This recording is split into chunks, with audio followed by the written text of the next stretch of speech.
राजगीर में पहली बार चिंतन शिविर हो रहा है सर, इतना बड़ा कार्यक्रम हो रहा है, किस तरह से विकास योजनाओं पे काम किया जाएगा सर? अब देखिए, राजगीर बहुत ही पवित्र स्थान है।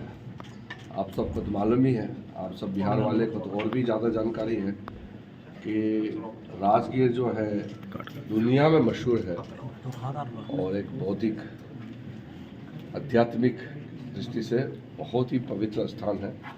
हमारा जो मिनिस्ट्री ऑफ माइनॉरिटी अफेयर्स है, अल्पसंख्यक मामलों का जितना भी मंत्रालय का अधिकारी है, सब राजगीर में जमा हुआ है। यहाँ हमारा चिंतन बैठक होगी।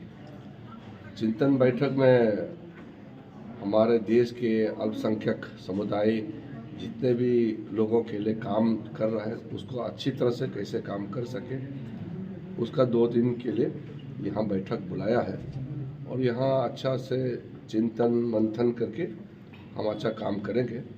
वैसे भी राजगीर मेरा भी फेवरेट जगह है, मुझे बहुत अच्छा लगता है। यहाँ नालंदा है, राजगीर है और मैं खुद एक बौद्ध हूँ, तो मेरे लिए तो एक तीर्थ स्थान जैसे ही है, इसलिए मैं यहाँ जब जाता हूँ अच्छा लगता है।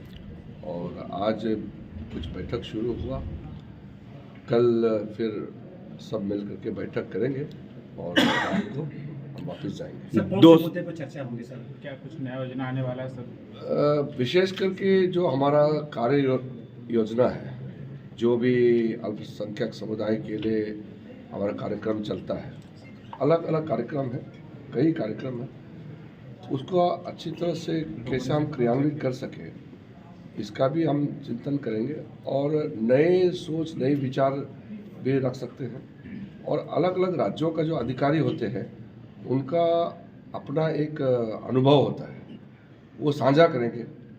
क्योंकि केंद्र में हमारे मंत्रालय में जितने अधिकारी हैं, हमारे वरिष्ठ अधिकारी सेक्रेटरी साहब और उनकी टीम है, उनके साथ डायरेक्टली राज्यों के अधिकारियों के साथ बातचीत करने से फ़ायदा इसलिए है कि एक दूसरे का हम आदान प्रदान करेंगे सोच विचार को, और फिर तालमेल अच्छा होगा। कि कभी कभी कागजी काम में बहुत डिले होता है, तो अगर बातचीत होता है, आपस में तालमेल करता है, तो काम तुरंत इम्प्लीमेंट कर सकते हैं। नरेंद्र मोदी जी का सरकार में एक खासियत ये है कि हम जो भी योजना चलाते हैं, हम पूर्ण रूप से उसका क्रियान्वित करते हैं, विलम्ब नहीं होना चाहिए। तो राज्य सरकार के अधिकारियों और केंद्र सरकार के अधिकारियों में तालमेल नहीं होगा तो काम करने में दिक्कत आती है। इसलिए तालमेल रखने के लिए ये बैठक बुलाया है।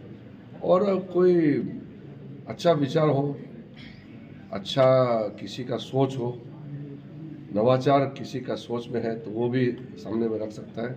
हम एक दूसरे से सीखेंगे, एक दूसरे के सुनेंगे और मिल के काम करेंगे। हम एक ही टीम है। 2047 तक विकसित भारत का जो विजन है, उसको भी ध्यान में रखके चर्चा की जाए। 2047 में विकसित भारत बनाने के लिए भारत का हर एक समुदाय को आगे आना होगा। जैसे 6 अल्पसंख्यक समुदाय हैं, सबसे बड़ा है मुसलमान। मुसलमानों का जनसंख्या बहुत ज़्यादा है हमारे देश में। उसके बाद ईसाई हैं, सिख हैं, फिर बौद्ध है, जैन है और छोटा एक समुदाय है पारसी। ये 6 समुदाय का उनका कल्याण के लिए हमारा मंत्रालय से काफ़ी मदद करते हैं, काम करते हैं।